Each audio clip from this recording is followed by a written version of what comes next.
Start on time. Rick hates it when I don't start on time. So, Rick, I don't see us streaming there. You hit the you it hit 0, Rick, and it's still on the it's it's not streaming right, Rick. Rick.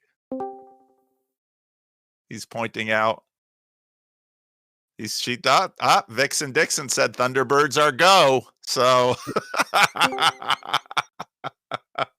so this is the weekly, it's been pretty weekly lately. We'll see what happens during the Christmas holidays.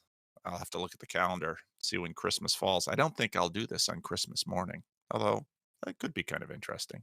Rick's like, why? Why not? No, because my family would put me up against the wall and shoot me.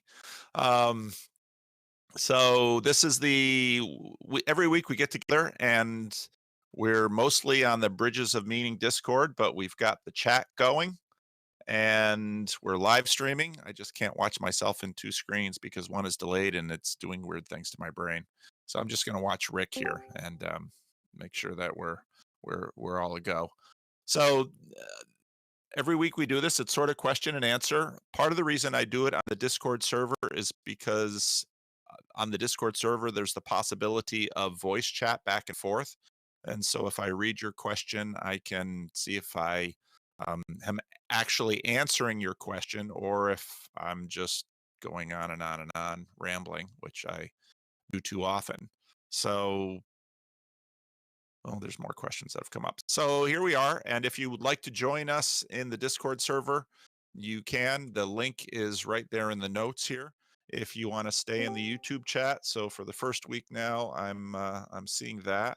And like I said, I enabled super chats. I don't know if that's a good thing or a bad thing, but if you want to post a sticker, there you go. Just know that YouTube gets like 35%. So that's the way super chat goes. But let's begin. And I'll begin where I left off last week. I usually mark it with my own little icon. Okay. The Magic Dwagon. The Magic Dwagon back in the Bridges of Meaning Discord server with another question. Since this may be the first question of the next question and answer, I'll dress it up a bit more. That's good. Just a warning to you that Joey's kind of the enforcer of the Discord server, and if your question gets too long, he gets grumpy. And if Joey gets too grumpy, he's got creator power over the Discord server, and he can do things to your account. So just warning you. Hi, Paul. Unfortunately, due to the stacks of content put out by yourself and numerous others, I've been adjusting the controls on my info intake valves and filters, just not to add more content, but now Cassidy has her own podcast, which is all about information and taking in too much of it. And so in order to, fight the flood, she's adding more water. But yeah, you should listen to Cassidy. Cassidy's fun. Stacks of content put out by yourself and numerous others have been adjusting the controls of my info intake valves and filters. I believe that silence allows for healthy metachemical digestion to occur. It's a fun little metaphorical image. Healthy metachemical digestion to occur, in addition to maintaining awareness of self, place, Christ, and simply enjoying a form of rest or struggle, I suppose. How do you use and encourage others to use silence as a spiritual discipline? I think that's a great question, and I think that's a great admonition. I must confess, I don't use silence as much probably as I should in my life. But when I do use it, I find it to be refreshing and cleansing and focusing and all of the other kinds of things that silence has to offer. As I mentioned in my video this week, I read Langdon Compound by Langdon, Shantung Compound by Langdon Gilkey, which is really a wonderful little book about this internment camp of Catholics and Protestant missionaries and English and American business people and some other smatterings of Europeans during the Second World War. It wasn't one of these brutal internment camp stories um, like unbreakable. But it was really a nice it was a nice treatment of it was a nice treatment of what it means for people from cultures pretty close to our own to endure some hardship and some togetherness. And he had a wonderful opportunity to sort of compare and contrast a bunch of different things. Some of the people swept up by the Japanese in their war in China were Roman Catholic monks, and some of these monks were Trappists. And it was a very interesting experiment to have these monastics suddenly thrown into a quasi monastic environment. There was certainly a degree of deprivation, but for many of the monastics, there was actually more going on in that camp than there were in their monasteries. And the funniest thing was when one Trappist monk was particularly adept at smuggling, and when he was caught by the Japanese, they sentenced him to a month and a half of solitary confinement. Um, when the sentence was declared, the camp just you know just burst out into laughter because this is how this man lives. So there's huge benefits to silence, and in our very noisy culture, it is probably water for a thirsty world. And so, yes, I think in terms of your Christian practice, you should find ways to integrate silence, and I should do it more often. Um, one of the one book that was very important to me in my own Christian development when I was in college was The Spirit of Discipline, a celebration of discipline by Richard Foster, where Richard Foster was actually Dallas Willard's pastor. And this comes out in a recent biography of Dallas Willard. But Richard Foster, um, as a Protestant over more towards the Mennonite camp, decided to try to bring a lot of traditional Christian practices that could more easily be found in the monastics into Protestantism. And this was in the 80s. I think the book probably was published in the late 70s. And it's still a wonderful book. It's, I think, the first book I ever gave to my wife, and I think she thought that was terribly unromantic and awfully strange giving her that book. But hey, we were at a Christian college. Why not? I've never been a good gift giver as a husband. I always give her gifts. I think I gave her a gift for her. I think it was a wedding anniversary or something. I gave her a humidifier. My sister sat me down and said, "Never give your wife a gift with a cord attached." So anyway, so yeah, silence is an excellent spiritual discipline, and if you're looking for a book on spiritual disciplines that tries to, Richard Foster also wrote Streams of Living Water, which is a book that tries to appreciate the contributions of the various main Christian traditions. And so Richard Foster's Celebration of Discipline.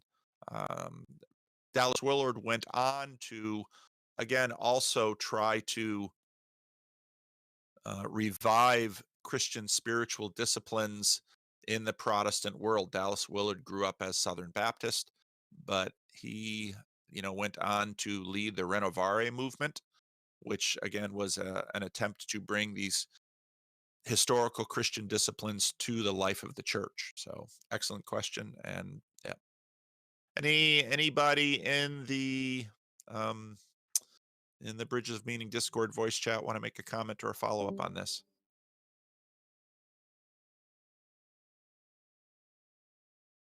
I've been doing silence for about 3 days a week during my devotion time, and it's really been interesting and very much exactly what you said, refreshing. Thank you, Valerie. Yeah, it's another in the CRC world. Neil Postman did a book in I think the 80s on spiritual discipline. So this has been around in the Protestant world for a while, and I when I looked over the questions, at least the ones that were posted this morning when I checked before I got here to church, a lot of the issues are going to be sort of centering around Protestantism and the relationship between Protestants and the other traditions. So as the questions unfold, we'll get more into some of these issues. Wow, I can't really keep up with the chats on the on YouTube. They go. It's sort of like following the chat room. Anyway, so Josh G, in Matthew, Jesus enters the kingdom on a donkey. He enters the city of Jerusalem on a donkey. Is this is the scripture Jesus smuggling or Jesus muling?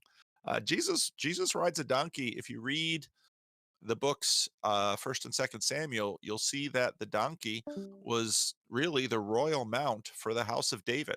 And so when Jesus enters Jerusalem on a donkey,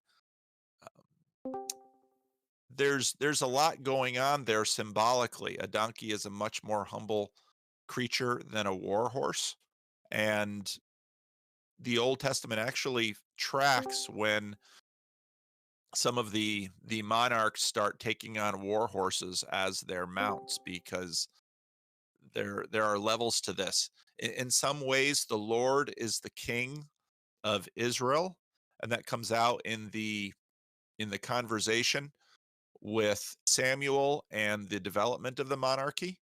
And so there's actually a lot going on there in terms of Jesus and the donkey. A donkey is not a mule. A mule is a different animal. So, uh,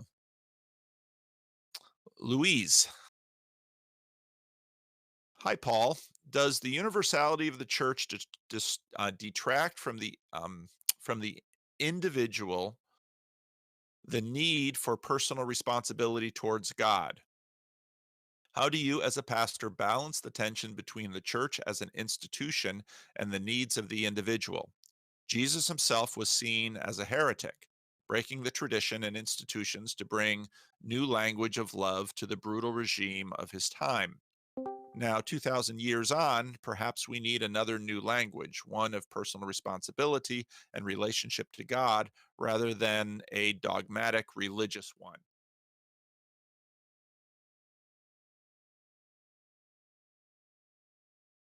I'll deal with the more specific question.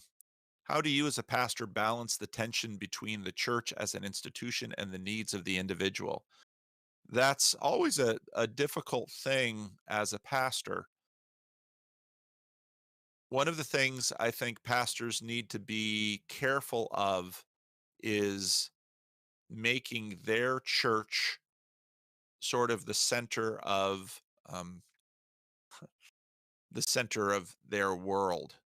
And what I mean by that is I've had a number of people come and go through my church as a pastor.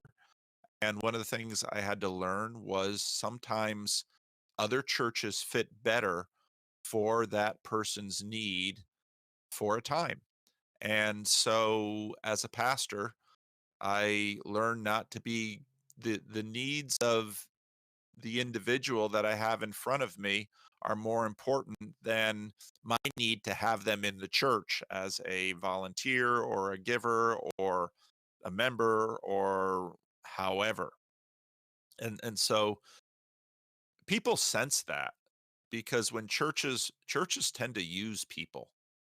And Peterson, I was reminded of this week too, because Peterson, I think, rightly notes that when we give ourselves voluntarily, how that works in terms of meaning inside of us and fulfillment is totally different than when someone sort of takes us against our will. Now, this question of I made a couple comments about individualism in my videos this week, and responded. I think it was either on Twitter or here on the Discord to a query about that. Each of us are individuals, and we are responsible to God for ourselves as individuals, but we are responsible to each other. Also in a Twitter conversation, someone was asking for other PhDs in social sciences that have made contributions anywhere parallel to Christianity recently than Jordan Peterson. And someone mentioned Henry Cloud. The book Boundaries is a Christian book about interpersonal relationships, and it's a good book. I often have used that book as sort of a broad spectrum antibiotic for a lot of the pastoral needs of people in the congregation. As human beings, we are individuals, but we cannot live as individuals. We are meant to be deeply embedded with one another in a variety of institutions, in marriages, in families, in church, in the body of Christ, in physical communities, in neighborhoods, in towns, in cities, and nations. This whole dynamic of the way we spiritually bond with others and form principalities, although I've often talked about it in terms of Voltroning up. So what we need in that are are both the semi-permeable membranes by which we are distinct from one another, but deeply united with one another. And so now the church is both an organism and an institution. The institutional aspect of the church is in some ways its skeletal structure. If you look at metaphors of organic life, a one-celled creature like an amoeba has basically the membrane that keeps it together. As creatures get larger and more multi-celled, they need different structures in order to keep them together.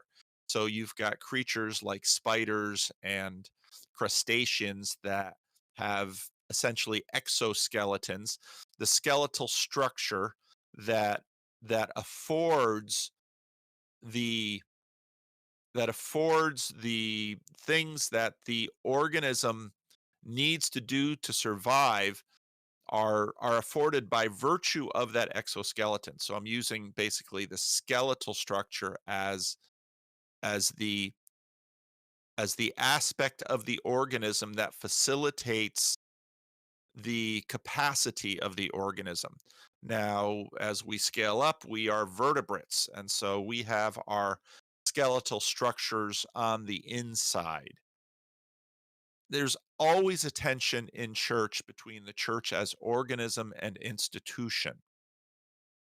Again, a little bit later, there's some questions here that, so if there's a theme for this conversation today, it's going to be on Protestantism, because one of the big tensions that was manifest in the conflicts between, let's say, the Orthodox, let's call them the Orthodox family of churches, and Roman Catholicism, was very much this question of institution and organism.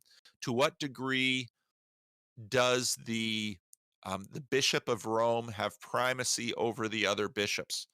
That's both an or that's both an organism question, but also an institutional question. And these things go very, very deep. So when individuals come to me, and as I get to know them, and as my pastoral relationship with them grows, in terms of my hierarchy, the hierarchies within that pastoral relationship, their health and growth and development come before, let's say, the needs of my local church. Now, to be a part of a local church, at least especially in the American context, is a voluntary relationship. And so what happens in a local church is that people voluntarily sometimes put the needs of the local church above perhaps sometimes their needs. That's what sacrifice is about. And so they sacrifice themselves financially, they sacrifice themselves in terms of their time, and that's the nature of sacrifice. But sacrifices are, if a sacrifice is to work, the way it should in terms of our spiritual formation and our development, it must be voluntary. And you see that in the Garden of Gethsemane when Jesus says, "Not my will, but yours be done." That's why Christ offers himself as a sacrifice in that aspect. And that idea scales all the way down to the individual. So, in a pastoral relationship with someone, I might suggest that Living Stones might not be the best church for them to be a part of. And they maybe should be a part of a Pentecostal church or a Roman Catholic church or an Orthodox church, depending on their individual needs.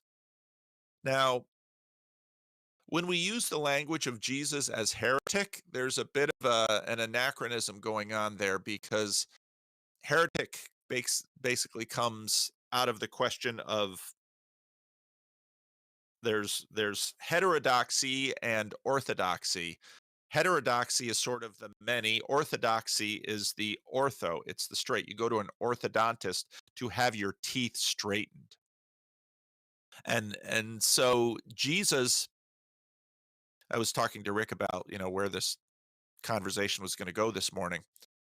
There is something built into Christianity by Jesus that Tom Holland picks up in his book Dominion. It's this it's this continual process of reformatio, of reformation. So Jesus comes along in the Sermon on the Mount and says, "You have heard it said." Now, if you know anything about the Mosaic Code, or if you pay attention at all to the Bible, you'll notice that Jesus is referring to Moses. And Jesus relates himself to Moses in a very strange way. It's a very good reason. He threatened them deeply in the way he did it because in many ways he put himself above Moses, but he also told them that if they understood Moses properly, they would have recognized Jesus. I mean, he was making claims that dramatic and that consequential.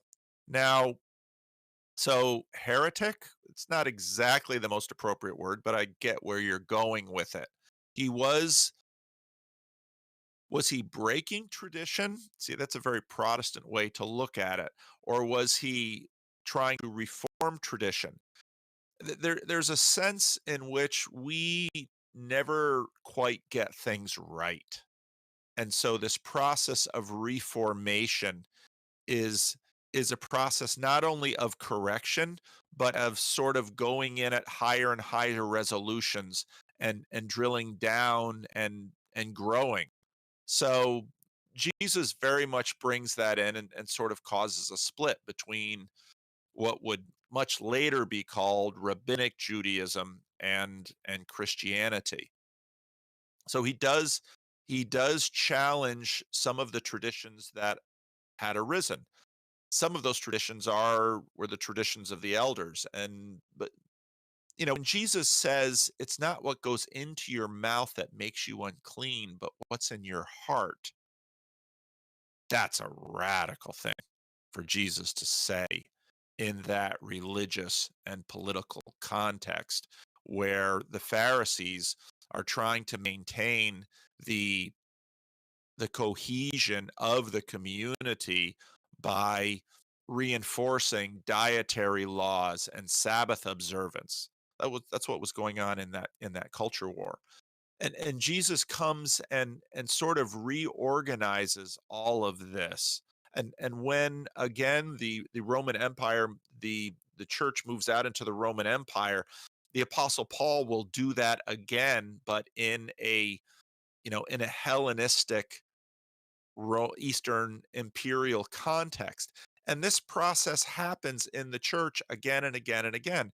And every time in many cases, when we try to reform something, hopefully there's a degree of purification and correction that comes in. But I think I think there's almost always also an element of overcorrection or overreach, so that even in the process of attempted reform, we we try to correct what has gone astray, but chances are good we will overcorrect and add some of our own deformities by virtue of the correction. Plus, once you start an institution, what institutions basically do are allow. I got into this in the video where I talked somewhat about Eric Weinstein's addressing institutions. What an institution does is attempts to instantiate a pattern through time beyond the physical life of the individual that brought that pattern into the world and was able to sort of use this Voltron capacity, this principality capacity we have as individuals to have that pattern go out and get replicated amongst other individuals. So that's the process of organization. Institution comes around and says, okay, if this thing is going to scale up, we're going to need an institutional structure that will afford the growth of this. People love to point out that, did Jesus start a church? Well, then you'll get into a lot of debate about things like Matthew 18. I would argue that for Jesus, for the patterns that Jesus put into the world, for them to be maintained over time and perpetuated and to move out into the world, they would have to take on structures. And so a lot of what we see in the epistles are the sort of the growth of the structures, the growth of the exoskeletons. Now, what's amazing about an exoskeleton and like a crustacean? They're incredibly hard and durable, and they protect that organism. And if you read something like the book of First John, John with his another thing I want to get into today is antithesis versus common grace. If you read in First John both has an astoundingly dogmatic posture. The book of First John is astoundingly antithetical. That's where you get a lot of talk about antichrist. And if you read the book of First John closely, John is basically saying all these people that we have either left our little cluster of groups or our movements, they're the antichrist. They're liars. And you read that, it's like, oh my, that's so harsh and so brutal. Well, you might think about these little groups that we can see manifest in First John, these very early churches, sort of as little crabs. And there's an element of crabbishness in the book of First John.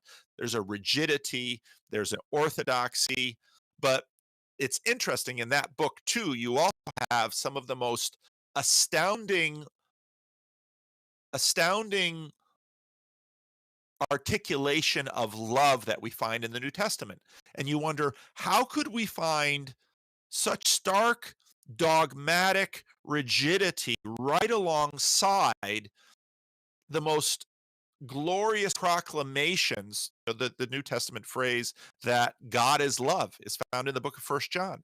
And so the book of First John almost seems bipolar in some ways, because on some point he's just denouncing the rivals and enemies of their tiny little local group churches. And on the other side, talking in more lavish terms about love than almost any other book in the New Testament. Well, how could that be? Well, in some ways, it's because of sort of the crustacean aspect of that organism. They have a very hard outer exoskeleton shell that is forming some of the good stuff inside. Now, as organisms have to scale up and afford more and more internal diversity and more cells to come into a structure, well, now suddenly our skeleton is on the inside, and and what having your skeleton on the inside affords you is, well, growth happens differently, and as there's more softness on the outside, and our skin is much more of a semi-permeable membrane than the shell of a crab. Now that opens us up to other things such as wounds, because as that crab has that hard shell and we as human beings have this soft skin, And so there's all these different aspects. So as institutions and organisms grow, structures go differently. Now, personal responsibility and dogma. Well, what is dogma? Dogma is, in a sense, the rules by which the organism can maintain its own integrity. If you listen to Steve Jobs at his very famous Stanford commencement address, he reviles dogma. The difficulty with a move like that is, if you are reviling dogma, you make a certain posture towards dogma into a dogma itself. Just like symbolism happens, dogma happens. What does that mean? In order for someone to have identity, they will by nature develop a dogma. And dogmas, whether they are implicit or explicit, dogmas will be developed. And that's a fact of existence in terms of sort of spiritual creatures, just like hierarchies are facts of existence in terms of values. It simply can't be any other way than to act in this world.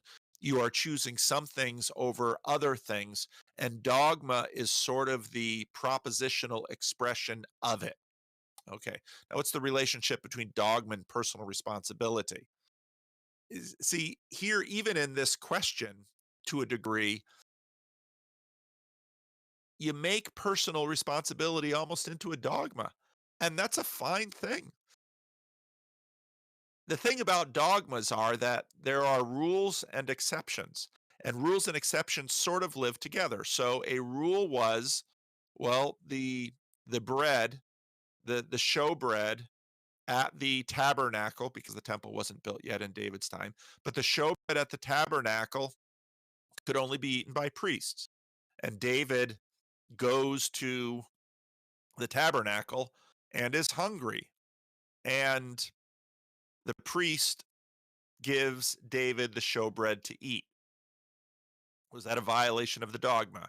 Yes. But now, in that violation of the dogma, something symbolic was happening.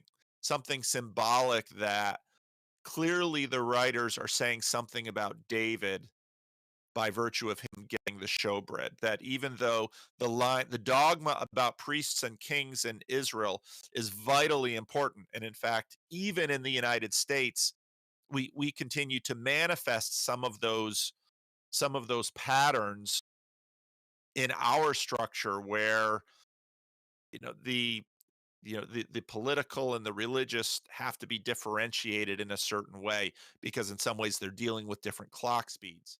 And David was sort of a special king in that, in some ways, with David, those lines were blurred.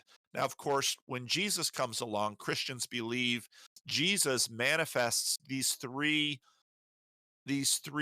offices: prophet, priest, and king, all together. Whereas David was king, prophets did their things, and the priests did their things.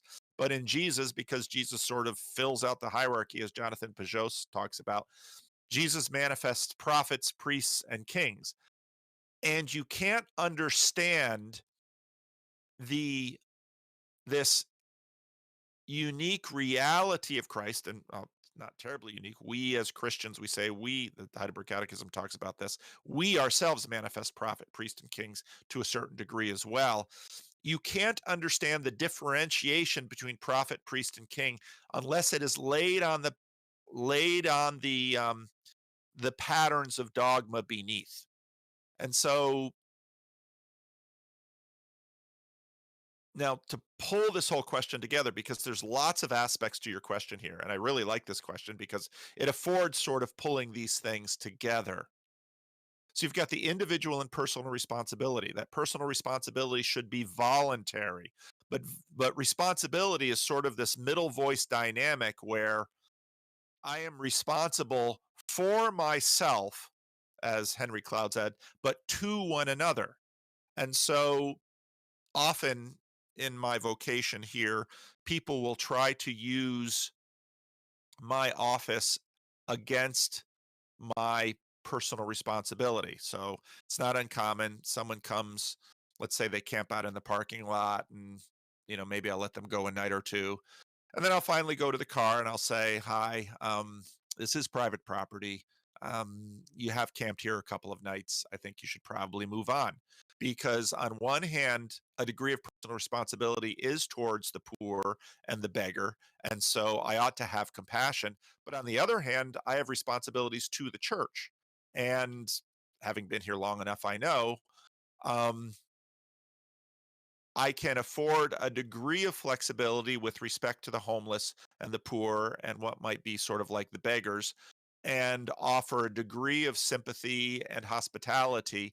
But if I don't exercise my responsibility as a pastor, the organism of church and the institution that supports it will disappear when we become a homeless encampment, because a church and a homeless encampment are two different things. And so all of these layers come together in terms of personal responsibility, in terms of organizational responsibility, in terms of organism, in terms of institution. All of this comes together in our actions. And the voluntary aspect of our actions are vital, because our agency is is expressed in that. All right. So you can see I'm taking all of these different pieces and I'm pulling them together. So as a pastor, I balance all of these aspects: the organism, the institution, the dogmas, the personal responsibility, the various offices that we function. All of these come together every time I act.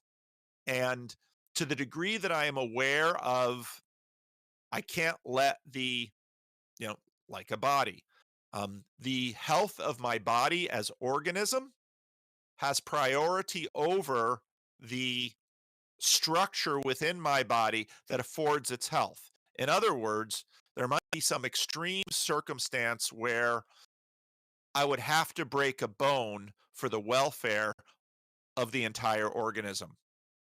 But that's an exception, not a rule. Generally speaking, the organism tries to maintain the health of the skeletal structure that affords it its agency and capacities in this world.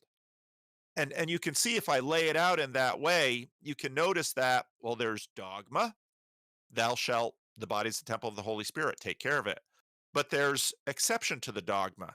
There might be an extreme example. Let's, concoct something where I'm taken prisoner by anti-Christian zealots in the city of Sacramento, and they have me chained in the basement. And I realize that if I break my wrist, I'll be able to wriggle out of the chains and save my body. So there's a rather strange example, but I might break my wrist in order to save the body. Um, that's sort of the nature of, yeah, I really like the way Jonathan lays these things out over. You can see how these are the patterns of reality, and how there's rule and there's exception. You shall not, only the priest will eat the showbread. The priest offers David the showbread. The rule and exception live together. And in God's world, those things happen. And so all of these things have their proper place: organization, organism, and institution, dogma, and the exception, the individual, and the community. And in a healthy context, we get these things right. Now, I'm going to move on to more questions about Protestantism, because all of this gets laid out in many of these issues. Um, uh, I am Chris Young. Young doesn't really ask a question here. He is the way into death, but also through the other side. That's exactly right, and that's an interesting aspect of Christianity, that even death does not become the ultimate in Christianity. Death death has its part to play, even though death gets conquered in the resurrection. And you can see in that dynamic how Christianity sort of takes in everything and things find its proper place. Okay. All right. Now, Ivan Engel, I don't know if Joey's in the comment section, but well, I just threw a whole bunch of stuff at you all. Um, I would expect there's thoughts have arisen in some of you with respect to that answer about individual and institution, organism and institution, uh, reformatio, reformation, personal responsibility, and dogma. Any comments or questions or follow-ups in that from the live chat um, in the Bridges of Meaning discourse?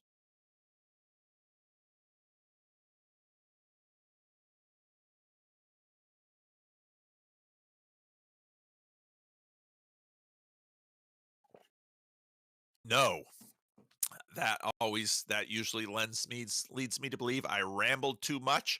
My thoughts were too disoriented. I lost everyone, and so I'll continue. So Ivan Engel wrote wrote a couple paragraphs here, and if Joey were here, he'd be pulling his hair out. And I'm not going to read them. And if you want to read them, you can find the message on the Discord server. At the heart of, well, maybe I'll read a little bit.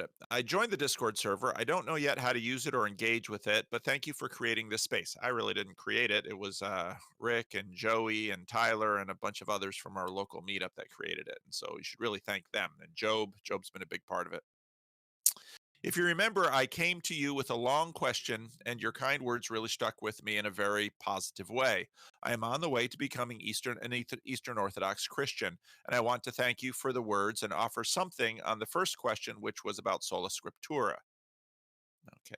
I couch this by, I just said I wouldn't read it, and here I am reading it. It's just helpful for you to know. I couch this by saying that I am not an expert on theology. I am really ignorant about a lot of it and about a lot of church history. But having said that, two people have influenced me to the point that I can confidently say something about this particular topic and this moment in history. My influences are Jonathan Peugeot and Jay Dyer, who mostly have inspiration on St. Maximus. Dyer is crazy, but also crazy, smart, and knowledgeable. Too bad he's too disagreeable to build bridges.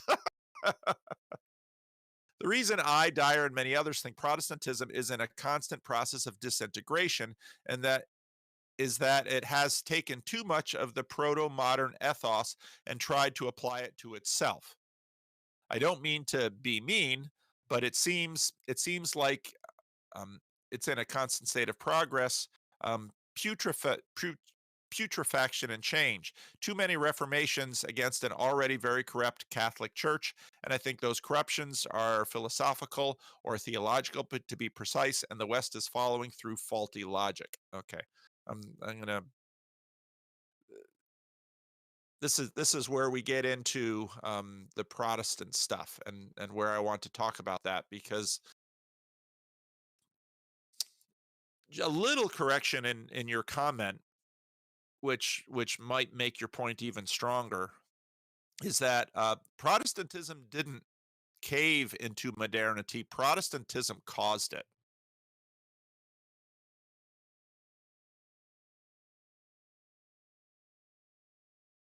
Jonathan Peugeot had a remarkable tweet a couple months ago where he said something to the effect of, "You can't build anything on words like rebel or dark."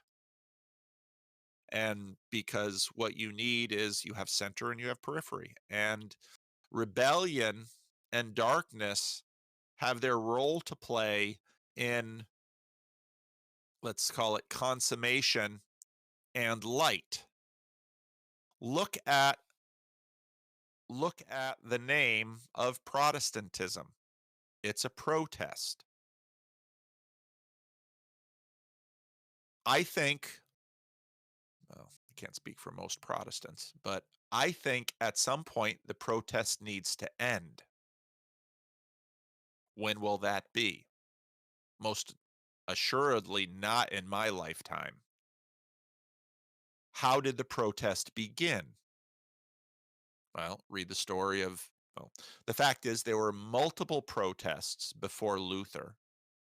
And your point about Protestantism and its continual fracturing is an important one not lost on Protestants. There's an element of Protestantism that is unstable, but I think Protestantism has played an important part in the continual reformation and purification of the church. I don't remember who it was that I read, but it's not a unique opinion that in some ways Martin Luther was one of the most important reformers of the Roman Catholic Church that has ever been. Now, Martin Luther, with nailing his 95 Theses, very much as an obedient son of the church, wanted to reform the church. He wrote the 95 Theses in Latin. He did it in a way that was basically the normal practice to begin a theological disputation among the other the other monks and professors. Look at the name professor. Professing what? Professing the faith. That's what a professor was. And he wrote that disputation to engage in a theological conversation with those who understood Latin and could engage about some practices in the church that he found abhorrent. He was looking to reform the church. Well, what happened? Well, some of his students the printing press got involved. Some of his students translated the Latin into German, and the warm water of the Holy Roman Empire and some other places in the European Roman Catholic Church at that point was sufficient to encourage and fuel a storm that continues to rage. Storms of this kind last centuries. That's not unusual in Christian history. Look at how long the Arian movement lasted. Look at how long the Donatist dispute lasted. The Protestant storm is one of the largest that the church has ever known. Via Protestantism, we have modernity. Modernity has brought a number of wonderful things to us. You cannot understand the current shape of the Roman Catholic Church apart from the Protestant Reformation and the influence of Protestants within the church. Just like you can't understand the Protestant church apart from the influence of the church before Protestantism. This spirit of reformation, of purification, has been in the church right from the start, right with Jesus, because in some ways, Jesus was doing that to Moses. Now, I agree with some of your ideas about Protestantism. And I think as a Protestant, and I expect to be a Protestant until the day I die, I want the protest to end because I want Jesus' prayer in the Gospel of John to be fulfilled. And I will, that we will all be one, just like the Father and the Son are one. And for that reason, I am tremendously heartened and encouraged by what I've seen on this Discord server, what I've seen in the Jordan Peterson wave, what I see in this little corner of the internet with Jonathan Peugeot and John Vervaeke.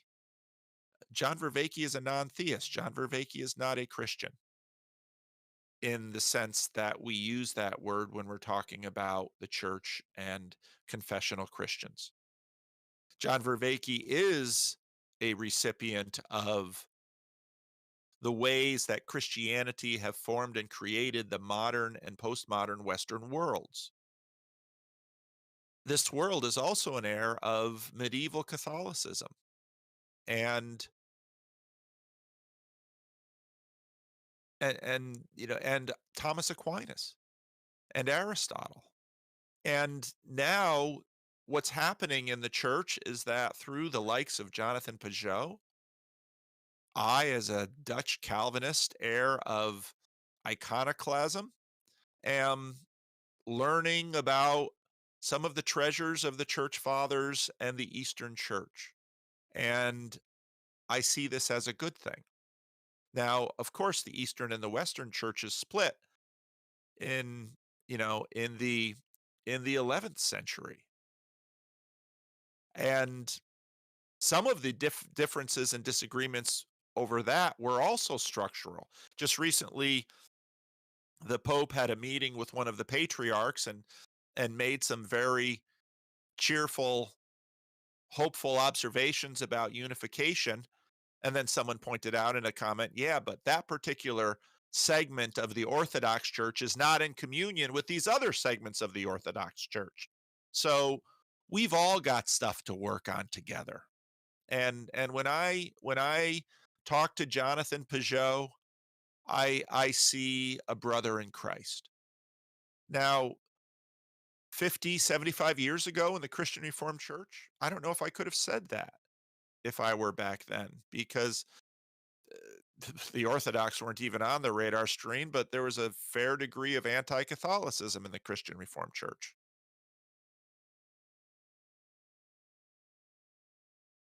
Protestantism has had its part to play, and we can critique those parts, and we can, um, and there are, just like I said before, in this process of reformation, there's always gain and there's always loss. And I think what Protestantism best looks for is the end of the protest. And I wonder, in terms of some of the things that the Apostle Paul said the about his his Jewish brothers and sisters in Romans 9 through 11, to what degree, we're not waiting for a further unification. Of course, as a Christian, I say under Christ. But I got to be careful with that because there's a long history of some real sinful behavior in some of those things. So, what we're really getting into here is the one and the many. And I think it's a sign of the movement of God's Spirit that the various here in the globalization, which has some real issues of its own, in some ways, the church, the different separated portions of the church have to look at each other and work their stuff out. The Donatist movement is no longer with us. Not a lot of Arian disputes around, although we have a biblical Unitarian in the Discord server, and we have a Jewish friend in the Discord server, and I want the Discord server to be a hospitable place for Christians and non-Christians, Roman Catholics, Orthodox and Protestants, Christians and Jews, Christians and atheists. And I want this estuary space to be the kind of place where, yeah, it'll get a little chaotic, but um, let's talk and let's find some things we can share. And yeah, I've learned so much in these last 3 years from Catholic and Orthodox and atheist and Jewish friends. We don't have a lot of Muslims on the Discord server.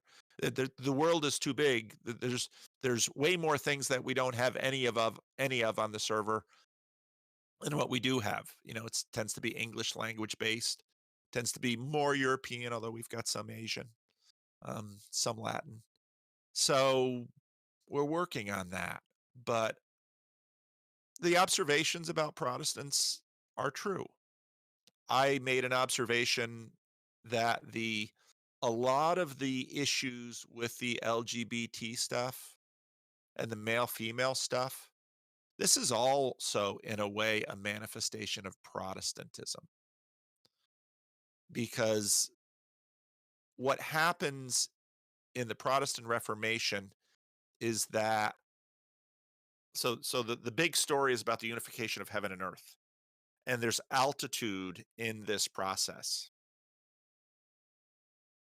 Part of what the Protestant reformers do is say the the form of sacramentality they were addressing lost some of the, it's not really balance, lost some of the union of heaven and earth.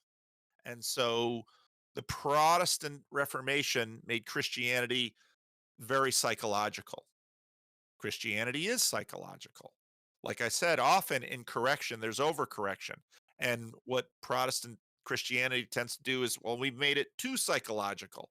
And so what we've seen in what I've seen, even before I got into YouTube or anything, I was noticing, so a church planting friend of mine who planted his church in the early 90s in Rockland, California, northeast of here, became friends with an Eastern Orthodox priest. And my friend who planted his church in the seeker mode, when he first planted his church, they had seeker services on Sunday, and once a month they'd have a communion service on Wednesday night. That's Bill Hybels' seeker mode. That's how he started, how he got his church plant. Over the 30 years of that church, they have now moved to quite a bit more intentional liturgy, weekly communion on Sunday mornings, and they have a massive picture of Rembrandt's prodigal son in the church lobby. And they regularly gave out Henry Nouwen's book on the prodigal son, which is a reflection of Rembrandt's painting as an introduction to the church. And my friend, he had always had a very close relationship with a few pastors in that neighborhood from different denominations, and they included the Eastern Orthodox pastor in this group. And then I began to notice we're having conversations about icons. Oh my, that's interesting. And in terms of the mixture of our CRC pastors in the region, I've often been the one that, well, I've paid a lot of attention to church history and some of that. And so when I saw that happen, I thought, well, that's very interesting. And then of course Jordan Peterson comes along, and then of course via Peterson I meet Peugeot, and so now, and I notice on the Discord server that Protestants are turning to Orthodoxy, and unchurched people are turning to Orthodoxy, and I celebrate that. Why? Because they're coming to Christ. And you can find Christ in the Orthodox Church, and you can find Christ in the Catholic Church. And I very much believe you can find Christ in a Protestant church. And you know, a hero of my father's was C.S. Lewis. C.S. Lewis has had a profound impact across the traditions, and his appropriation of mere Christianity, I think, has been a helpful thing for Protestants. And Lewis's observation that mere Christianity is sort of the hallway, and off this hallway are many rooms. And so I very much adopted that. And so when I find Protestants moving into Orthodoxy, I don't count that as a loss, because I imagine, I think I think this is part of their growth in Christ. Now, does that mean I'm going to shut down my Protestant church and join the Orthodox Church? I don't know if I could be Orthodox. I'm deeply Protestant in my formation. I don't know if I could be Roman Catholic. I'm deeply Protestant in my formation. Will I if I think it's wise, and at times appropriate Orthodox and Roman Catholic teachings and understandings. I've already done that personally. I've already done it theologically. Will I do it liturgically? We'll see. But liturgically is much more complex because I've also got some other traditions that I'm dealing with, such as African American liturgical traditions and Dutch Reformed liturgical traditions and American evangelical liturgical traditions. So there's a lot going on. So I want the protest to end someday, and I think it will. I think the Donatist protest, what was the Donatist protest about? The Donatism was about, after waves of Roman persecution, there were priests um, that basically priests that didn't hold the line, and the Donatists said no priest that couldn't hold the line should continue to be a priest. That's a really important point. And Augustine of Hippo's mother was quite likely a Donatist. The Catholic Church in Hippo was small compared to the Donatist churches around them. Donatism was the dominant expression of church in Hippo when Augustine was writing, yet Augustine was Catholic. The Donatist movement had to work through the trauma of the Roman persecutions and how the church would process those. I think the Protestant church has had to work through hosts of issues that were latent in European Catholicism. And the Protestant movement has been the process by which we work through those issues theologically, psychologically, in terms of our physical space, our liturgical space, in terms of church structures, in terms of church hierarchies. Now, Orthodoxy is coming in, and we're working through a lot of East West things. All of these things take long times to work through, and I actually celebrate the fact that we're doing the work, because Jesus' prayer is eschatological, and we're moving towards that unification.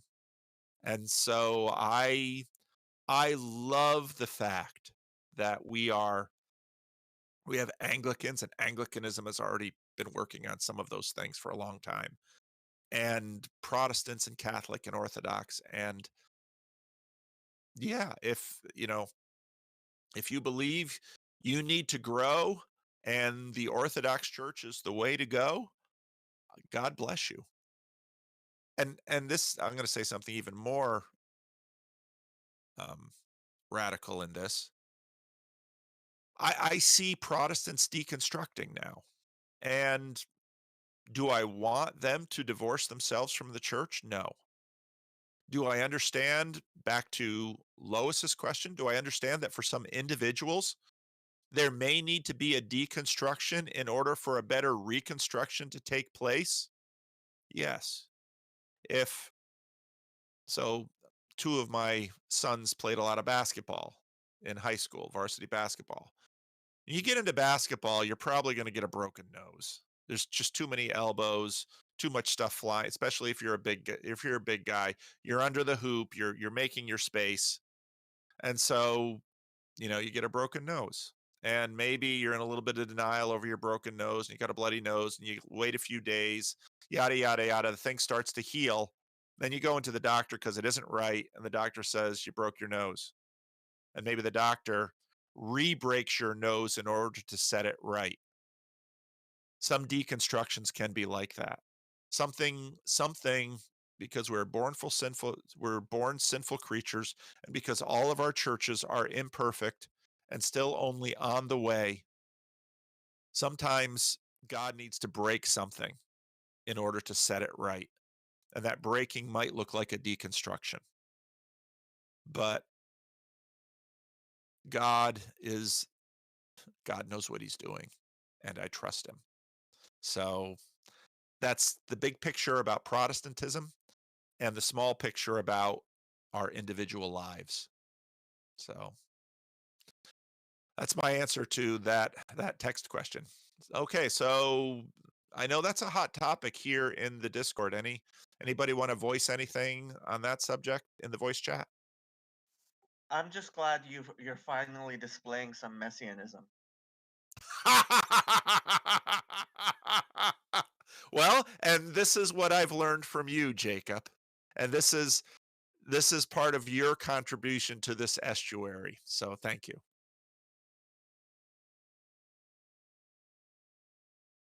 Anyone else?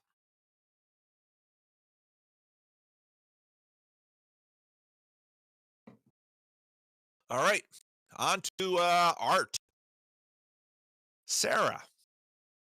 Hello, Paul. I'm curious about your own relationship.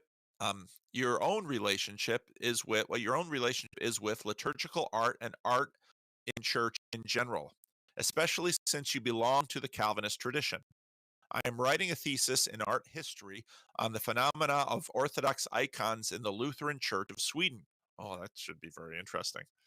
For the past 30 years, icons have found their way into the church, and you can't walk into one without encountering them. Liturgical art, without many Western contexts, went through several changes along with the different art movements during the 20th century, mainly with increasing abstraction, which made scenes and symbols to become forgotten or associated with other things.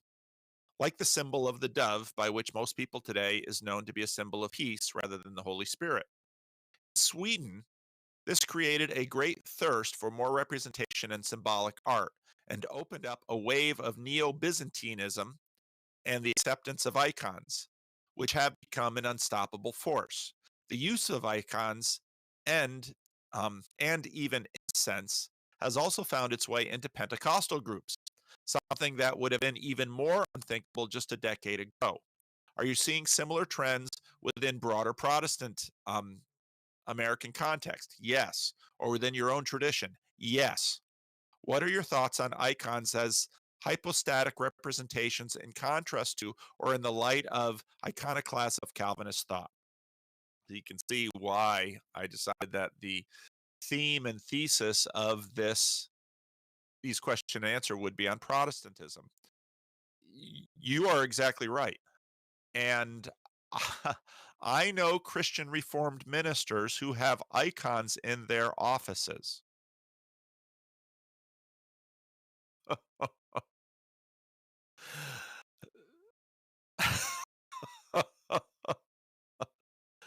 I think if other CRC ministers knew that, there might be a communication to synod over something like that.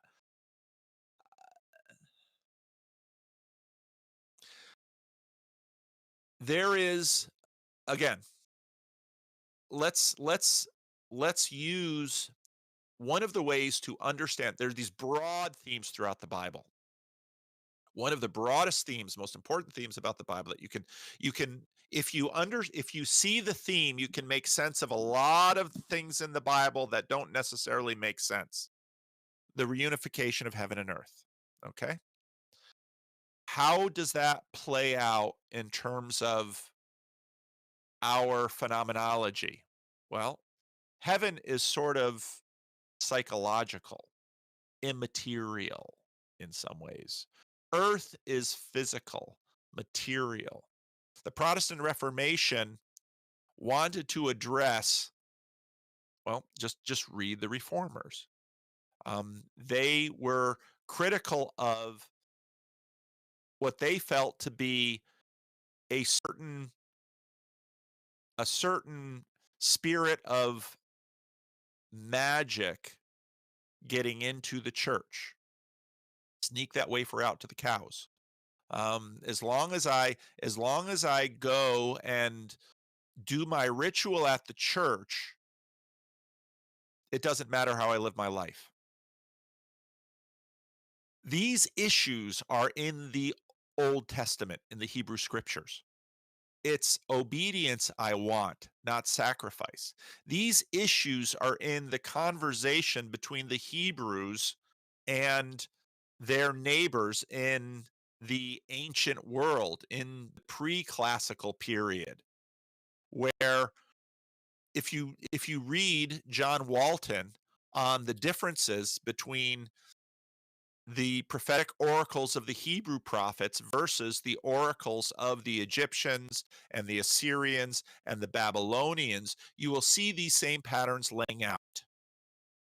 Now, for the Hebrews, that didn't necessarily mean the destruction of the temple, but it ended that way. In some ways, boy, this is gonna be interesting. In some ways, the Babylonian destruction of Solomon's temple was, and I say this as a Protestant, divine iconoclasm. At its heart, the temple was to be an icon through which they would see God and the proper relationships between God and his creation. The temple below mirrored the temple above. It was an embassy of sorts. That temple was an icon. That temple also was a manifestation of the entire cosmos, as was the tabernacle. There's all this, and this is where Jonathan Peugeot's work is so helpful to Protestants, because he's illuminating all of these things. But these things were not, I had been reading these things in books by Protestants for a while. Okay. So this is not lost on many Protestants. So in some ways, the Babylonian destruction of the temple is an iconoclasm in response to what you read in the book of Jeremiah, the temple of the Lord, the temple of the Lord. God won't let anything happen to us because we can grab hold of something we can wield and control, like this physical temple. And what happens when you make that move is that temple becomes an idol. That somehow you think you can wield, that you can gain leverage over God by wielding an icon. And the answer to that is iconoclasm. Now, as I said, well, it's to act is almost always, as a human being, to overreact and to underreact. And so what happens in Protestant iconoclasm is, in fact, this same movement. Jesus deals with this when he says, again, it's not what goes into your mouth that makes you unclean. It's what's inside of you already. That's iconoclastic when Jesus makes that statement. In other words, the obedience and observation of the Mosaic law intended to yield justice throughout the life of Israel. And I want justice, not sacrifice. Well, what is God saying? He says he wants everything to be holy, for the earth to be filled with the knowledge of the Lord as the waters cover the sea. Book of Jeremiah. And so that iconoclasm is always an attempt to address idolatry. But the way this works out in us is that we are repeaters of memes and patterns, and so iconoclasm as a I'm going to borrow C.S. Lewis here again. C.S. Lewis likes to say that equality is good medicine but bad food. I think that's a tremendously insightful observation.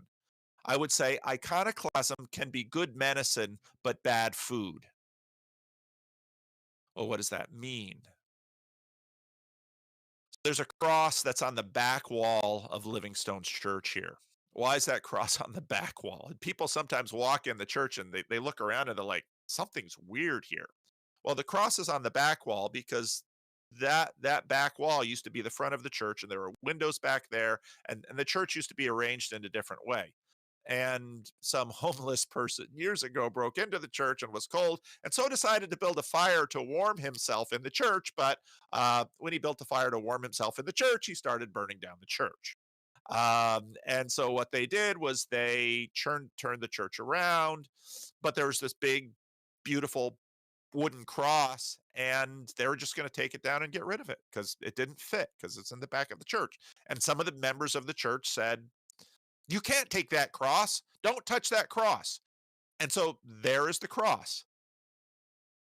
To what degree did that cross get a little idolatrous? I'm not going to judge, but there could be something of that. We attach ourselves to things. That's how we're built. And so Protestants get idolatrous in Protestant ways.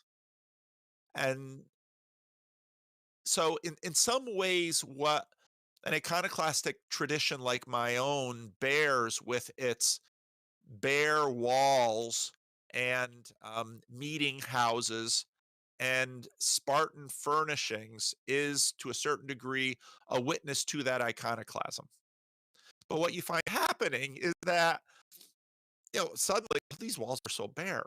So, in my church, I keep a very hands-off approach to a lot of things at my church.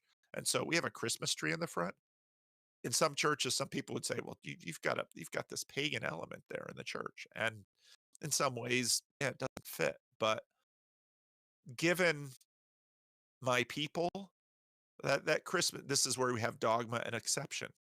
That Christmas tree is an element of love, and it fits in the culture, and it's, there's a lot of things going on. And so generally speaking, unless I see something that looks really damaging or really heinous, I leave it alone.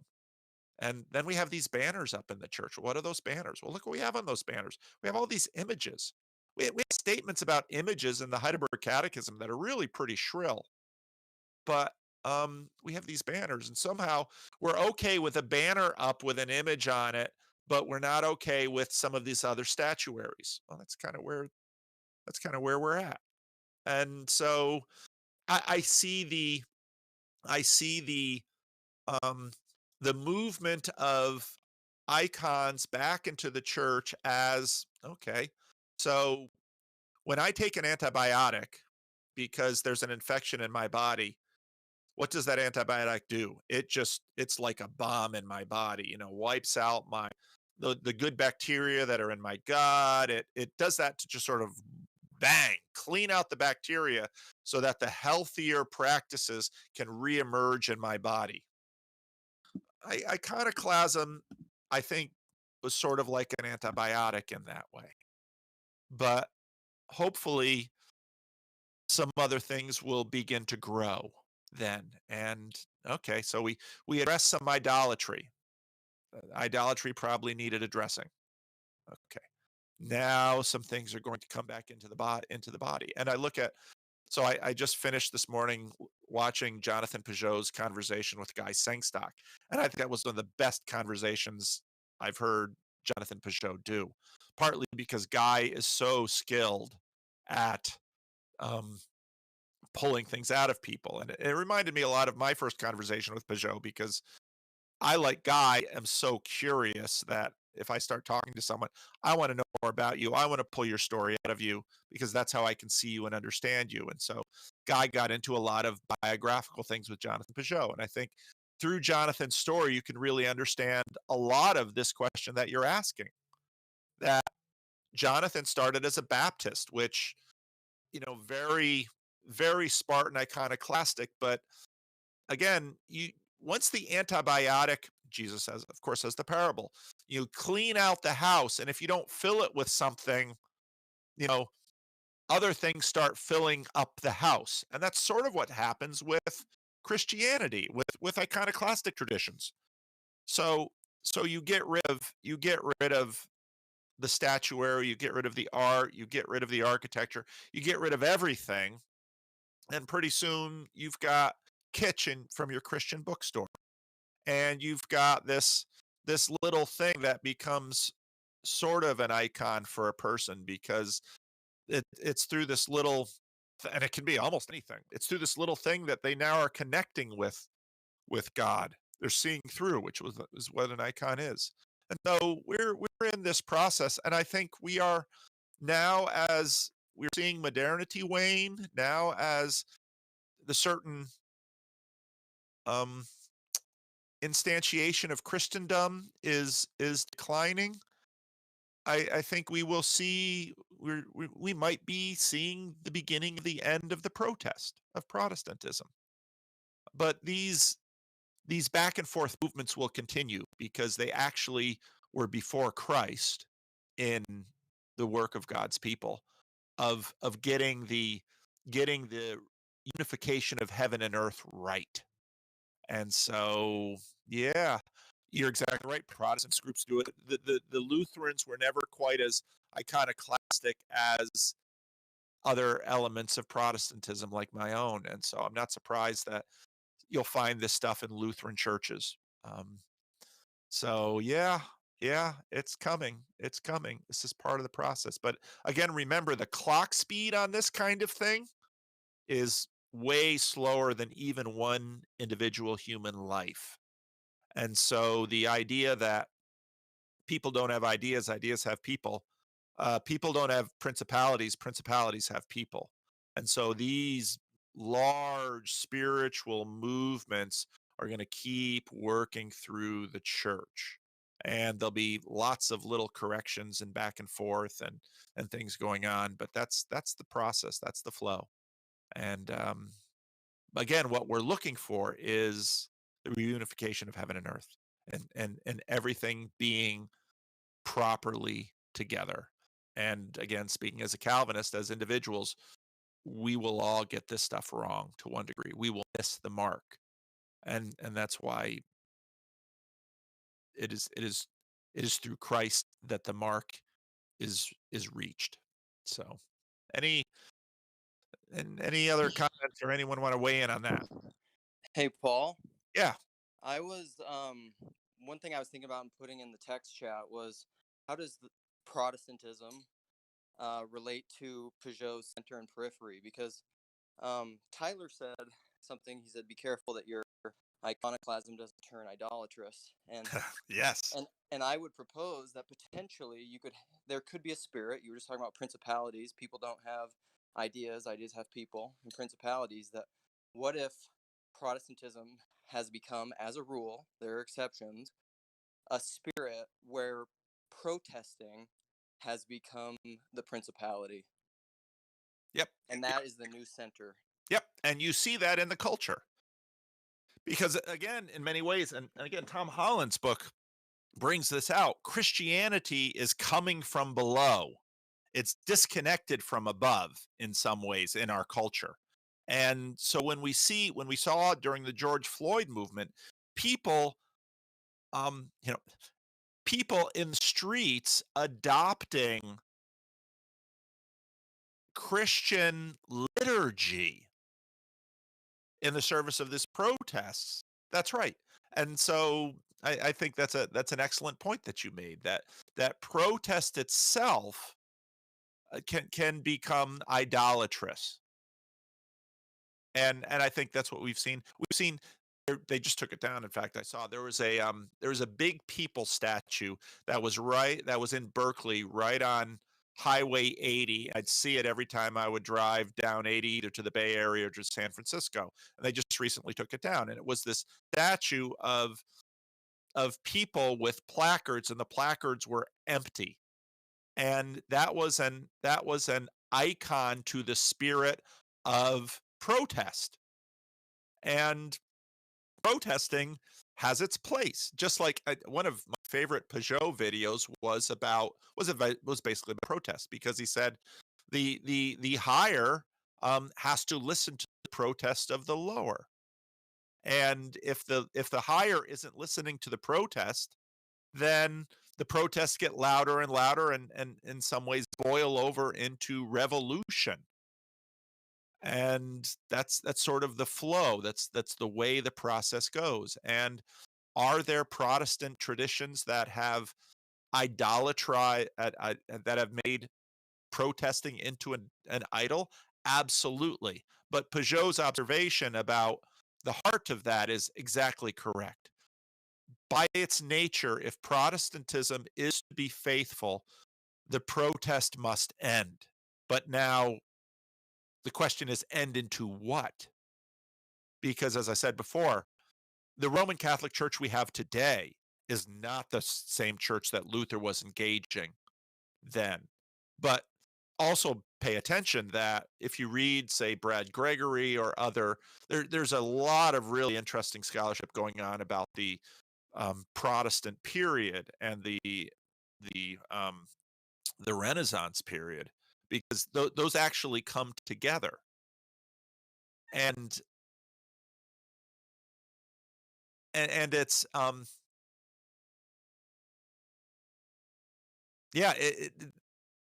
the Luther changed the church.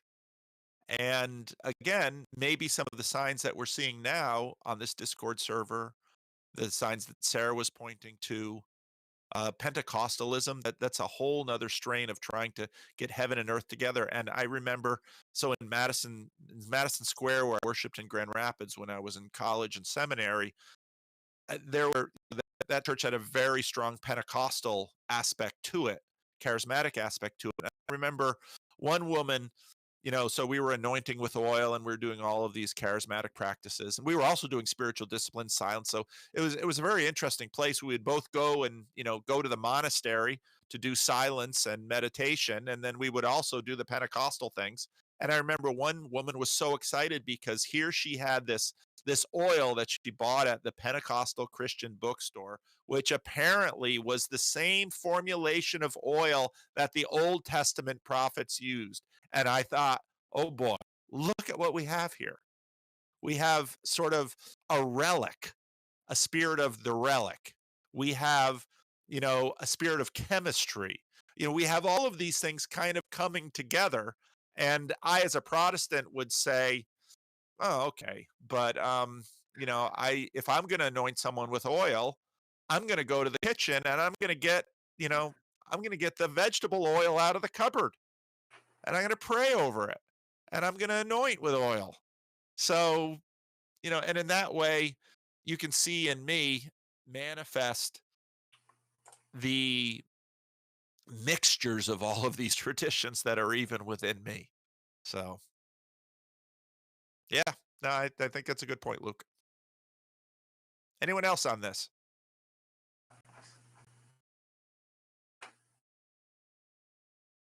All right. I should wheel over here to the YouTube comments.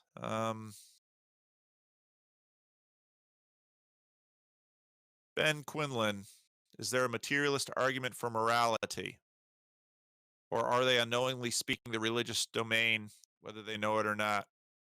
Yeah, most of these folks we're looking at. Rationality rules is deeply Protestant. He just is. He just doesn't know it. I can't really scroll through and look at the questions there. So for the most part, if you want to ask a question, come over to the Bridges of Meaning Discord and drop it in there. And if I don't get to it this week, I just sort of go through them week after week. So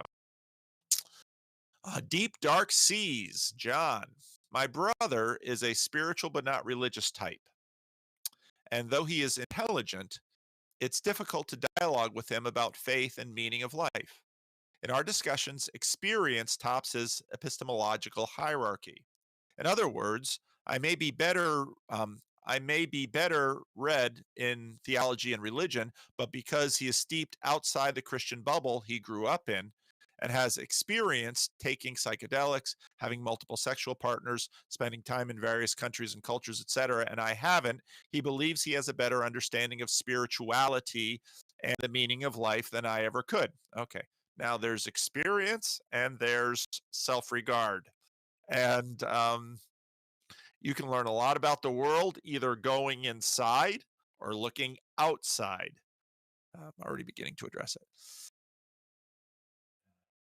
How do I engage with him and show him the truth in the sense of all 4 P's of Christianity without being too overbearing? Obviously, there is the general treating him like Jesus would, and still I have a lot to work to do with that. But do you have any specific recommendations? He is often overconfident in his beliefs, but is earnestly spiritually seeking. Okay, number 1. This is the work of the Holy Spirit. Boy, that sounds like Christian punting. Now, when I say this is the work of the Holy Spirit, I bring all of the stuff I usually talk about. What is God? God number 1 and God number 2. We get full of ourselves, and part of what you're probably complaining about is that your brother's a little full of himself. Well, we're all a little full of ourselves. And what do I mean by full of ourselves? He is satisfied with what he has right now. Well, I can tell you what happens in life is that something will happen something will change. The system and the models that he has adopted, he will see the shortcomings of those by virtue of something that happens in his life. Mostly what I do as an evangelist, what is an evangelist? Someone who brings good news. I have noticed that a lot of Christian preachers basically work by working really hard on giving the bad news so that the good news can be heard. And that can work. You know, you're going to hell. And back when Christendom had more force in the culture, that had resonance. That doesn't have much anymore. Evangelism explosions. You knock on a door and you say, if you were to die tonight, what would you say to Jesus to let you into his heaven? Now, that entire methodology presupposes a worldview on the part of the stranger opening the door that in 1960 perhaps could be counted on, but in 2020 is mostly evaporated, especially in parts of the United States like the coasts where I have lived most of my life. This world is really good at dishing out bad news. And by virtue of affluence and security and all of those things, we can push it off for a long time. But the age of decay will have its way, and it will come to each of us. And at some point, by virtue of the power of the Holy Spirit, there may be a holy dissatisfaction with the answers he currently possesses. And so my advice to you is continue growing in Christ as best you can. Maintain a good relationship with your brother. Let him be him. You're not responsible for him. You're responsible to him as a brother in some ways if he gets in trouble. But and you find this exhibited in the New Testament. Live your life in such a way that those who don't share your worldview will stop and be impressed by the goodness and trueness of your manifestation of your belief system. Okay, that's a very Protestant way of forming it. So I love your brother. Love your brother. He's your brother. This scales because what if you have a spouse that doesn't believe? And this goes all the way back to the Apostle Paul wrote about this. And so what was happening is, let's say a woman in the Roman Empire would become a Christian, but the way marital relations worked in the Roman Empire, the paterfamilia has incredible power over what happens in the household. I think Paul leverages Naaman's question to Elisha. Let me get the Eli's right. Elisha about, okay, when I'm going into the temple with my master and he's holding my arm and he bends the knee and for if I bend the knee in the temple, the pagan temple, what does that mean? And Elisha says, God knows. And so the Apostle Paul says to women who became Christians, be the best wife you can imagine. It's by love that God wins us to himself. And the real question that many have, well, this spiritual but not religious, that will, that will, I won't go too far into that. Just keep doing what you're doing. Love your brother. Work on yourself more than him. And whatever truth you're able to manifest will be seen. Again, so many traditions have so much to offer. So back in the Seeker days, they had their own, I forget the title of it now. Willow Creek had their own evangelistic formula, and I actually have it on my walls back from that day. High potency plus close proximity plus clear communication equals maximum impact. Gosh, what a modernist formula. But it's true. So be the best brother you could be. And I believe that the truth of the gospel that is being manifest in your life will be clear to him. And if there comes a point in his life where he is dissatisfied with what he currently possesses, he will see you as an asset and he'll start asking you questions. I think by virtue of our culture, we don't like people sticking things down our throats. So I get complaints from church members sometimes. Pastor, you're not aggressive enough with other people. So a good friend of mine down the street who was who eventually became a member of this church, he'd say, Pastor, why didn't you invite my friends to church? I said, why didn't you invite your friends to church? Well, I don't, there's a reason he didn't want to leverage his friendship. Oh, so you want me to, you know, these things are deep within tradition. So this African American guy, and he's a fun guy anyway. But yeah, just keep doing what you're doing. Love your brother, grow in Christ, work on figuring out how to articulate better and better what you believe and the truth you see in the world. And this is why I'm so excited about Peugeot's little speaking tour that he's been on. I mean, it's you're going to learn how to communicate the gospel better the more you practice to the culture that you're embedded in. That's what I'm doing on my channel. And initially I got all these comments from people about, you do all this talk about Jordan Peterson, why don't you talk about Jesus? Of course, it was always Christians making that comment. And it's like, well, if you want to hear me talk about Jesus, go to the church channel. I don't hardly ever talk about Jordan Peterson over there. Why do I talk about Jordan Peterson here? Because that's the language and the person and the milieu by which contextualized the gospel can be manifest. So be patient. God is in charge. He is king of the world. Trust in him, even with your brother. What is a Christian? My definition: someone who trusts Jesus more than they trust themselves. So yeah, trust Jesus more than you trust yourself. Love your brother. Be the best brother you can. Be the best Christian you can. And when the moment arises, learn how to talk to people about your faith. So it's a great question. I don't have a question, Jason S. says. Almond tree or almond tree. Oh, he had a bunch last week. This one's really short. Joey applauds you. I just want to say thank you so much for answering my question last week. It meant a lot.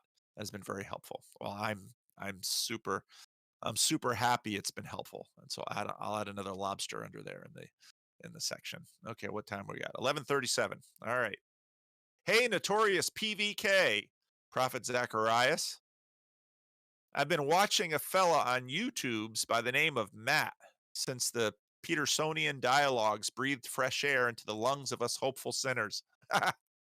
His channel is called 10-Minute Bible Hour. Yeah, I've seen that channel. He has an evangelical pastor for 15 to 20 years, and I believe he pastored a medium church and a large church. On his channel, he goes around churches and cathedrals and different denominations and sits down to discuss theology differences and the history of these faiths. Pretty neat. Yeah. I want the protests to stop someday.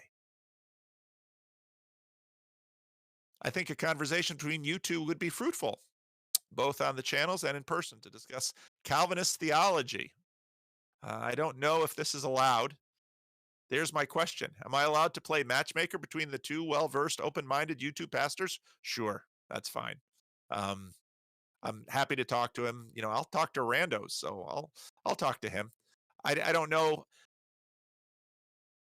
There's sort of a thing that develops. I really want to see Tom Holland and Douglas Murray have a conversation. I don't know that Tom Hollis and Douglas Murray would have a good conversation. So what's going on in my mind when I want that? It's because I find both of these interesting people and I see some things between them that I think would be interesting, and I'd like to sort of have that fantasy play out in real life. And maybe it will. That's why I poke at someone like Justin Brierley, because Justin Brierley could make that happen, and because they're all Brits, and Justin Brierley has such a gift for Justin Brierley's so gifted at what he's done. And if you look at Justin Brierley's life, it's there's also a lesson there in how to develop and become someone who is active in this space and skilled in this space, because Justin Brierley has put in his time. He's put in his 10,000 hours Malcolm Gladwell's observation. He's put in his 10,000 hours of talking to, celebrity atheists and celebrity Christians and scholars and so on and so forth. So I'll talk to the guy. I don't know that it would necessarily, again, part of the reason I have developed my channel the way I have, many times people are like, Paul, you should talk to N.T. Wright. Paul, you should talk to Bishop Barron. Paul, you should talk to, if my channel continues to grow, and it's been growing a lot lately, again, in terms of numbers, then there's hierarchies there, and maybe some of these people would be in my reach. These little one-off conversations, like between Jordan Peterson and Jonathan Haidt, I was really excited about that conversation. I really enjoyed that conversation. The conversations that we see are sort of icons into a relationship. That's one way to think about what a conversation is. And one good conversation sort of begets another. And it's part of the reason I do the conversations that I do the way I do them. I want you to tell your story. And I do this because I'm a pastor, and I know, like my mother, for example, I just talked my mother into YouTube Premium so she no longer sees ads. And my mother's not the kind of person that's going to have an ad blocker. And so she watches my YouTubes. She watches way more of my sister's YouTubes because my sister does decorating, and my sister is so much fun to watch. If you haven't seen my sister's channel, check out my sister's channel, Ann Clay, Anneclay, and my sister's a hoot. And if you want to know something about me personally, watch my sister, because my sister is me in some ways more so, if I was more me than me. Anyway, so conversations are sort of sacraments of relationships. And so when Jordan Peterson talks to Jonathan Haidt, I get excited because I really like Jonathan Haidt and I really like Jordan Peterson, and I want to see them together. And I want to see, because what I've done in my mind is I've taken these two individuals and I've put them together, and I'm integrating them in my mind, and I want to see that manifest in reality. Okay, that's what we human beings do. So, but then they talk together once, and that's it. And maybe they'll talk together again. I want to see Jonathan Haidt and Jordan Peterson work more together. I want to see Jordan Peterson and John Vervaeke engage way more. I want to see Jordan Peterson and Jonathan Peugeot engage way more. And I want to be in that. And you can see right there the flow of unification. You can see us being pulled into the eschaton.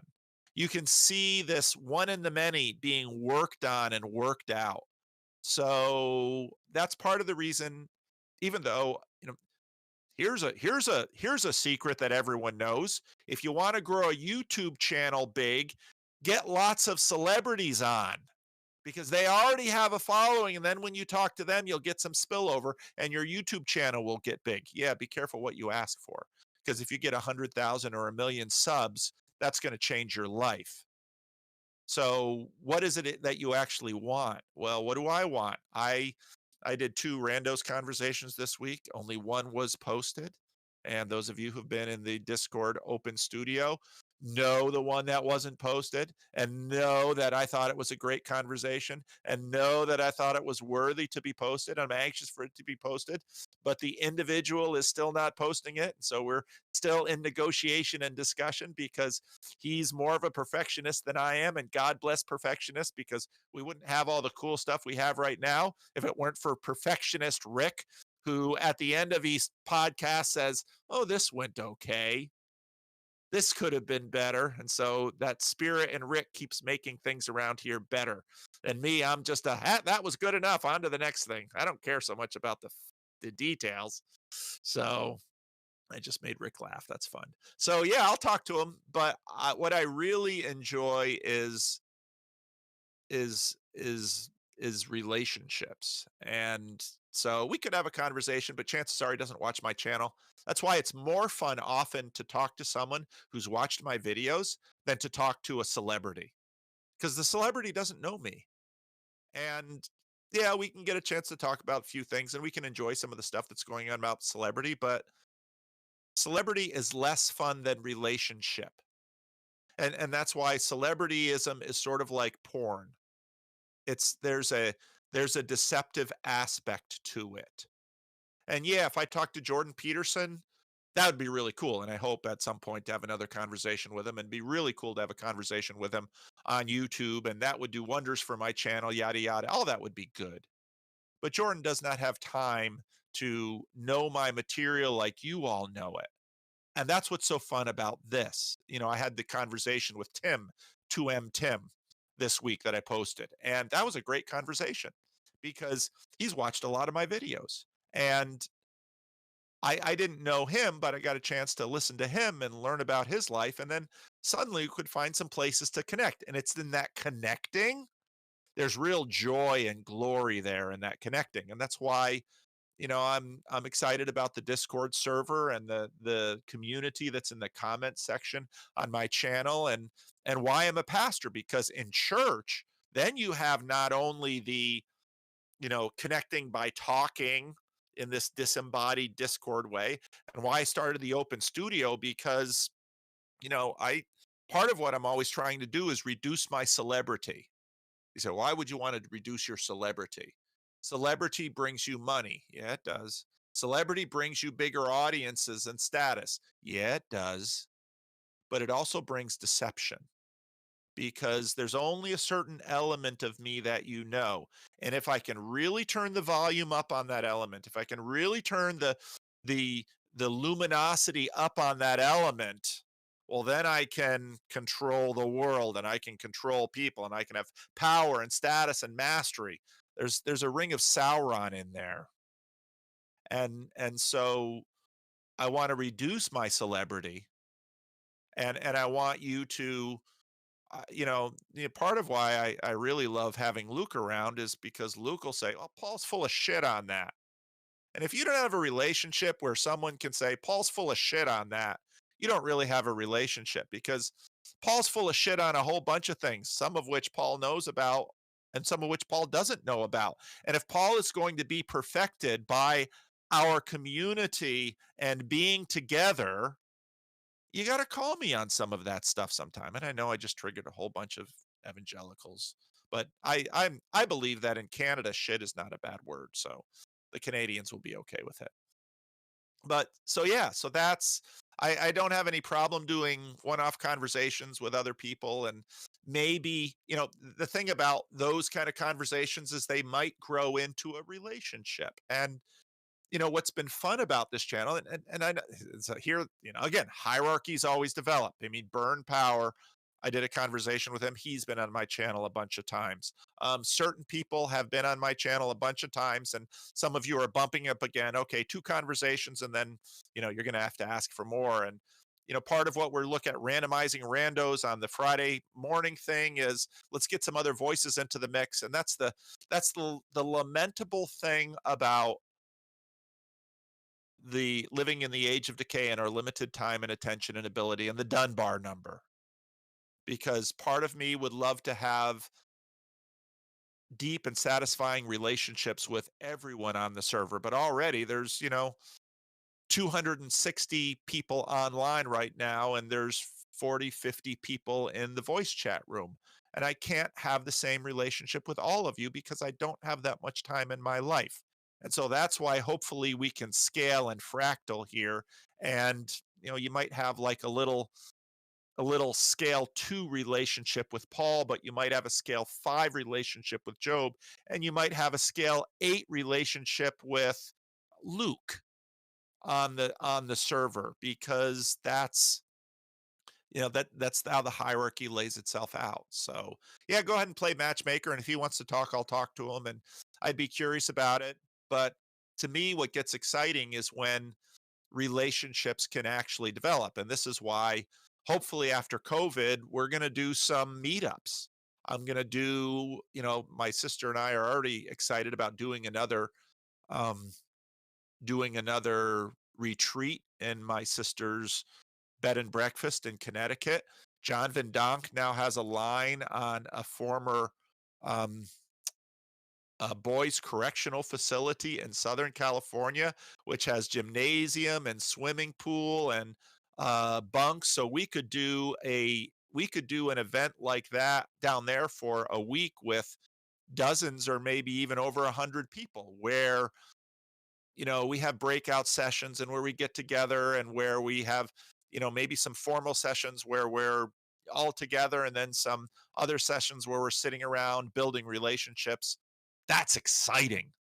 And, well, why am I a Christian? Because if you tell me the only life I'm going to be able to get out of this insanely glorious existence we're living in now has to be squeezed into 80 years,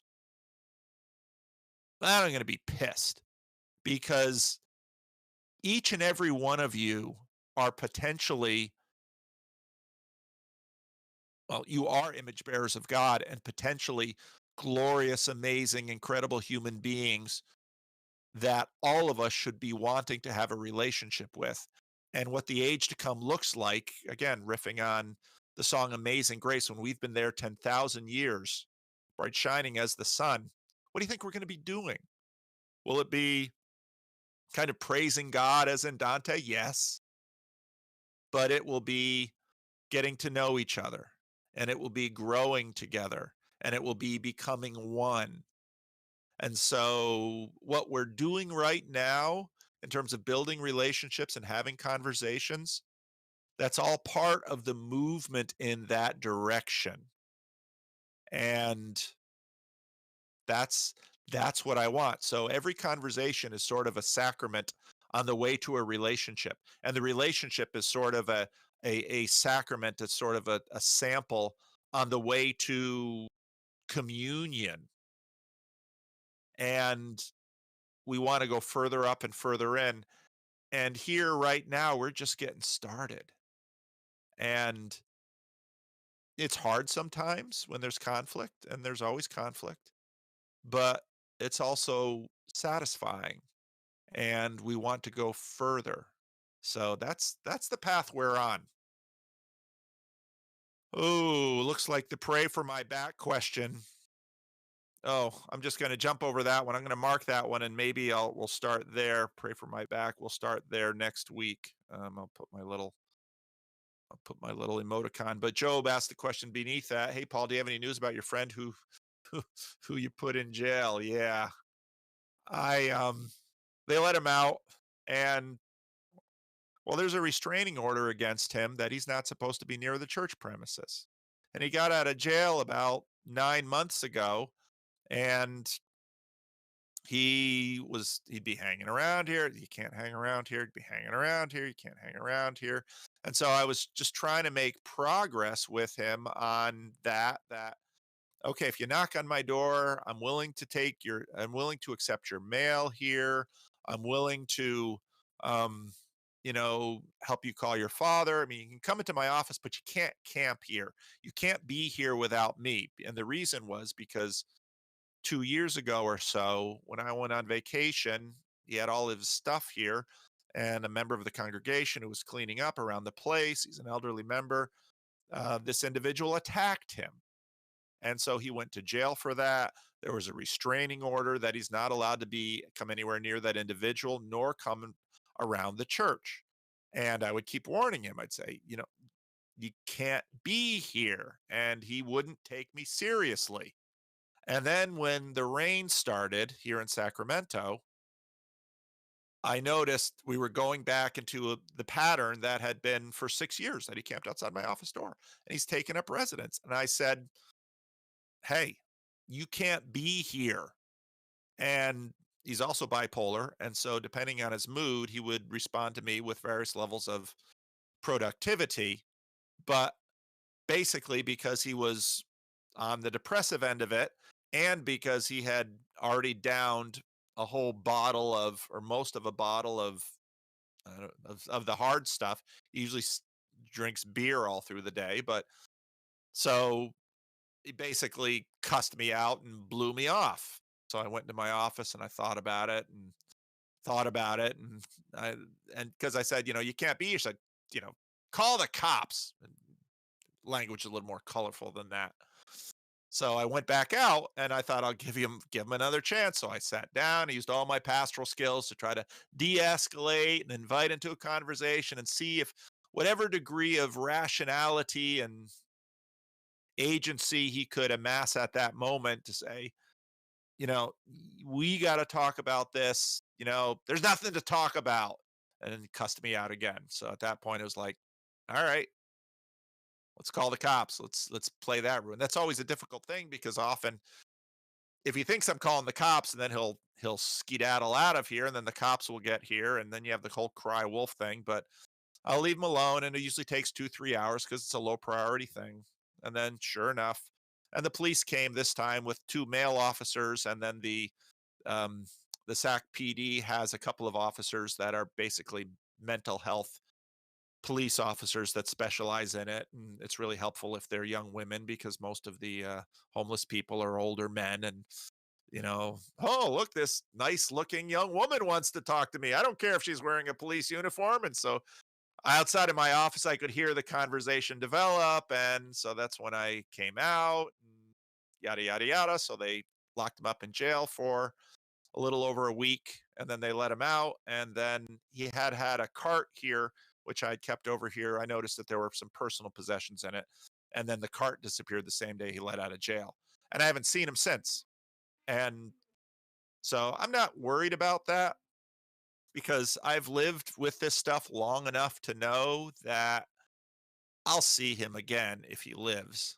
I'll see him again because he's angry with me because I sent him to jail. But he also knows that I'm right because we've talked about that before. And at some point, he'll come knocking on my door again. I know he will. And maybe, but I also, this enabling thing is a real thing. This enabling thing is a real thing. And on one hand, with him around church, I have a Christian obligation to love him, to care for him, to try to feed him when he doesn't have any food, to try and give him decent food because he's living on alcohol, when he's sick, to care for him. I also have an obligation to the church because, again, I could very quickly be running a homeless shelter here instead of a church. And it's a church that provides hospitality. It's not a homeless shelter. And I have to sort of walk that line. And so, I've, talk about dogmas and bending rules. And so the rule was he shouldn't be within 100 feet of this place. Well, obviously, if he's going to knock on my door, he's going to be within 100 feet of this place. And he can't manage a cell phone, so he can't call me. I know some of his other spots around, so sometimes I could go find him. But on and on and on and on and on and on.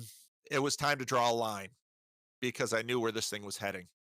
And some members of the church were getting increasingly upset by his occasional presence here and the potentiality of another incident, another violent incident where a member of this church could be injured was a reality that I had to weigh. And so, this is how we use agency. So, okay, I'm going to call the cops.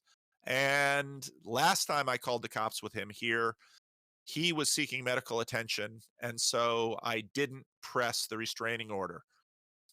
Previously, other members of the church had called the police on him and they weren't able to convince the cops of some of the details of the restraining order. But I decided in this case, I was gonna play this card and I was gonna draw the line. And sometimes what you learn pastorally is you see this as substance abuse, you see this with mental illness, you see this with relational conflicts of varying degrees. Sometimes the only way to move things forward is to draw a line. And people will cuss you out and they'll call you a jerk and they'll say you're not being a Christian and they say you're not loving, et cetera, et cetera. And you have to know yourself and you have to draw the line. You got to take a stand. And so I did. And so I miss him and I pray for him and I hope to bump into him or find him. And when I do, he might cuss me out. He might throw something at me. He probably won't attack me because I'm a little younger and I'm in better health And one of the things that I know about homeless people and physical violence is that, for the most part, there's a certain rationality. Most of them won't attack unless they think they'll win. And so, generally speaking, yeah, I've been around this block a lot of times. So, yeah, so he's, I think, out there. I should probably go back to the jail website and see if he's gotten locked up again, which is probably fairly likely. What he needs to do, he's now 60 years old. His um his digestive system is shot because he's been living on alcohol for years. His liver is probably shot. He's hep C positive. Um he's getting to the age now where homelessness is probably a terminal lifestyle, and he's got enough support around him. Jacob gave me a really good idea, and if I get the chance, I'm going to try that with him. But he's at the point now where either his lifestyle is going to kill him or he's going to have to change it. But there's some deep reasons why he doesn't want to change it. His homelessness and his drug and alcohol use are deeply connected to other things in his life. And yeah, I don't want to be, I can't be part of the problem. And with every individual that I work with, I have to make decisions about, when do I draw a line, or when do I, help in other ways. So thanks for asking, Job. That's the story in that case. And since he's been gone, I've gotten to know some other homeless people a little bit better, because basically this church here is a niche in an ecosystem. And with the removal of this individual, other elements of the ecosystem now manifest. And so one day I stepped outside and there were 3 homeless people I had to deal with. And again, I try to deal with them each as individuals. And over time, to build, again, a conversation is a doorway into a relationship, which is a doorway into the bigger, broader, fuller relationships of the age to come. And that's, a little bit of theologically how I see conversations and what they're for and what they point us to. So, well, we're just about out of time. Any last words?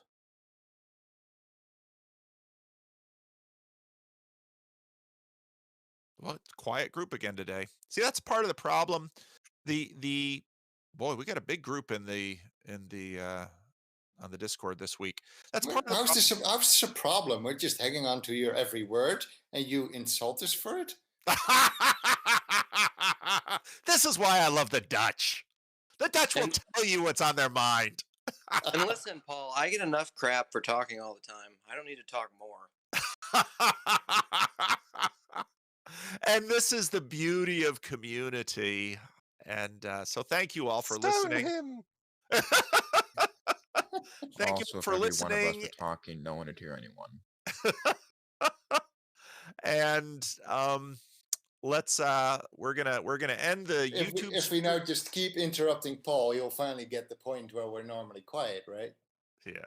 So we're gonna end the YouTube stream. And so if you in YouTube Paul, land, how's your day been? See how this works? Yeah, No, sure, I'll yeah. stop. We're gonna have Rick mute you all. You're gonna power from above. So thank you all for joining us on the YouTube stream. If you want to continue the conversation, jump onto the Bridges of Meaning Discord server, because usually what happens is once we end the live stream, I get up and get a drink and go visit Rick, and then the conversations start. And what we've been developing lately in the YouTube, or in the Discord server, is we have lots more different rooms. We have our open studio, we have voice chat, we have text chat, and what we need is more and more little ecosystems, more and more little breakout rooms, so that good conversations and relationships can develop. So thanks for joining us. And Rick, you can end transmission.